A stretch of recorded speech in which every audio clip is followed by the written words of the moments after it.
Sebelum kita masuk ke videonya, ayo subscribe dan nyalakan lonceng notifikasinya. Bapak Ibu peserta guru honorer ini luar biasa ya, dari Maluku yang tergabung dalam Zoom meeting webinar pada siang hari ini.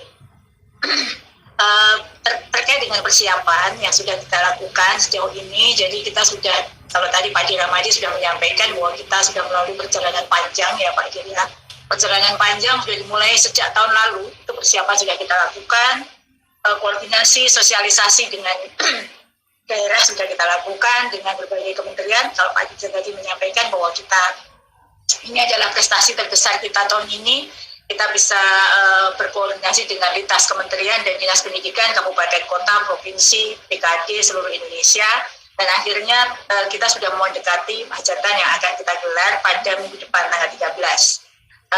Bapak Ibu semua yang saya hormati, bahwa saat ini kita sudah pada tataran siap untuk melaksanakan tes yang akan dilaksanakan di tanggal 13 nanti sampai tanggal 17 yang tadi Pak Dirjen sampaikan.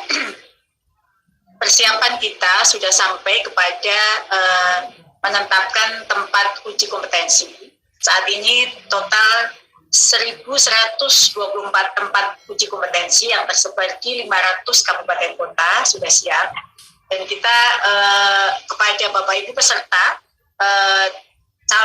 seleksi calon guru SMP 3K, jangan khawatir, banyak pertanyaan terkait di mana saya akan ujian, apakah saya adalah bagian yang akan mengikuti ujian kompetensi tahap 1 hari ini tanggal 9, bertepatan dengan webinar pada hari ini. Nanti Bapak Ibu bisa mengecek akun SSCASN-PKN-nya masing-masing dan melihat apakah Bapak Ibu ini bagian dari 629.496 calon pelamar seleksi guru SMP 3K yang akan mengikuti seleksi di tahap 1. Jadi Pak Dir, ada jumlah yang pelamar itu 925.632 dan yang berhak mengikuti seleksi ujian tahap 1 itu jumlahnya 629.496 untuk memperebutkan formasi yang sudah ada. Dan kami saat ini sudah berkoordinasi melalui Bapak Ibu Direktur, baik Direktur GTK PAUD, Ibu Santi, Pak Direktur Didas, Pak Rahmadi sendiri, dan Pak Direktur Dikmendisus, Pak Direktur Yaswardi beserta tim teknisnya sudah melakukan koordinasi dengan Dinas Pendidikan Provinsi, sudah menyalurkan biaya bantuan pemerintah untuk pelaksanaan ujiannya, dan beberapa kali Dinas Pendidikan Provinsi juga sudah melakukan koordinasi dengan Dinas Pendidikan Kabupaten Kota setempat dan PKD setempat. Artinya secara persiapan teknis kami sudah siap. Sudah siap ya, insya Allah ya Bu Ses ya. Baik Bu Ses. Jadi persiapan insya Allah sudah mendekati 95% kira-kira, 90% kira-kira begitu ya Pak Dir. Dan untuk Bapak Ibu guru, tadi saya belum selesai menjawab. Kalau Bapak Ibu guru non-ASN yang akan mengikuti seleksi itu, untuk mengetahui apakah dia ikut, itu nanti hari ini bisa mengecek akunnya. Di situ ada di mana tempat uji kompetensi, tempat dia akan melakukan ujian dan mencetak kartu pesertanya melalui akun tersebut tadi. Ya, baik. Bu Ses, rencana awal dari pemerintah akan menawarkan 1 juta, sekitar 1 juta begitu ya. Sementara yang terpenuhi dari usulan rekan-rekan dari pemerintah daerah baru sekitar 560 sekian. Ya. Ke depan kurang lebih di tahun ini harapannya ada tahap 1, tahap 2, dan tahap 3.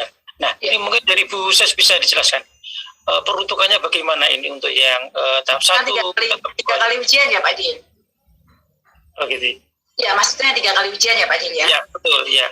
Ya, jadi begini Bapak Ibu yang saya hormati, jadi ini komitmen Mas Menteri beserta Pak Dirjen dan Kemendikbudristek ini untuk memberikan kesempatan sebesar-besarnya kepada seluruh guru non-ASN untuk bisa menduduki formasi-formasi sesuai dengan kompetensinya. Oleh karena itu, kalau di ujian yang lain ya itu hanya 1 kali, setelah itu selesai, gagal, selesai, kami Kemendikbudristek memberikan kesempatan untuk mengikuti 3 kali ujian, Mbak Din. Nah, 3 kali ujian itu kebijakan yang diambil antara lain ujian yang kompetensi tahap 1 itu diperuntukkan afirmasi bagi seluruh guru non ASN yang mengajar di sekolah negeri itu afirmasi yang diberikan, penghargaan kepada guru-guru non ASN di sekolah negeri itu untuk mengikuti ujian tahap 1, di mana di sini bagi mereka yang mempunyai sertifikat atau kualifikasi linear dan tersedia formasi di sekolahnya, atau guru non ASN yang punya sertifikat atau kualifikasi linear tapi tidak tersedia formasi di sekolahnya, itu bisa memilih di sekolah lain. Itu ujian tahap 1 Pak J. Untuk memperebutkan 506 ribu tadi. Nah, jika peserta yang tidak lulus di ujian tahap 1 tadi dan peserta lain, antara lain lulusan PPG yang tidak lulusan PPG yang sekarang tidak mengajar dan guru non ASN atau guru honorer di sekolah swasta, itu mulai boleh mengikuti di ujian tahap 2. Termasuk yang tidak lulus di ujian tahap 1 bisa memilih kembali formasi yang belum terisi. Nilai passing grade atau capaian di ujian tahap 1 dipertimbangkan kembali. Jika memang hasilnya lebih baik untuk ujian tahap 2, maka nilai itu yang akan dipakai. Jika ternyata ujian tahap 2 masih baik nilai yang di ujian tahap 1, nilai tahap 1 yang dipakai. Itu ujian kedua. Lalu, bagi siapa saja, jadi semua tadi ya, guru yang tidak lulus di ujian tahap 1, guru honorer di sekolah swasta, dan lulusan PPG yang belum mengajar. Nah, formasi yang tersedia ini akan diperebutkan oleh mereka dan boleh memilih di daerah lain. Misalnya saya ini mengajar guru sejarah di SMP 1, itu boleh memilih di SMP lain tapi masih dalam satu daerah kewenangan kabupaten kota tersebut. Lalu, jika sampai ujian tahap 2 itu belum terisi semua formasi, maka peserta yang tidak lulus di ujian tahap 2 tadi akan mengikuti kembali ujian di tahap ketiga. Dan bedanya ya, ujian ini boleh memilih lokasi lain di luar daerah kewenangannya. Dan nilai passing grade 1 dan 2 dipertimbangkan. Itulah kebijakan 3 kali supaya benar-benar bisa menemukan sesuai dengan itu Pak. Baik, terima kasih Bu Ses. Luar biasa ini Bapak Ibu sekalian, rekan-rekan guru honorer. Inilah bentuk keberpihakan kami, afirmasi